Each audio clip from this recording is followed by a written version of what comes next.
నమస్కారం ఘంటారావానికి స్వాగతం. ముందుగా ప్రధానాంశాలు.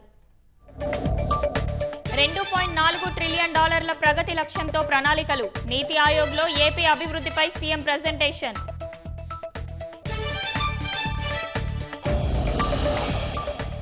ఏపీ గ్రోత్ బ్లూ ప్రింట్ పై నీతి ఆయోగ్ వేదికగా ప్రధాని ప్రశంసలు. సంస్కరణలను అన్ని రాష్ట్రాలు అధ్యయనం చేయాలన్న మోదీ. సినీ పరిశ్రమలో సమస్యల పరిష్కారం దిశగా సమాలోచనలు. థియేటర్ల బంద్ ఉండదని స్పష్టం చేసిన ఫిలిం ఛాంబర్.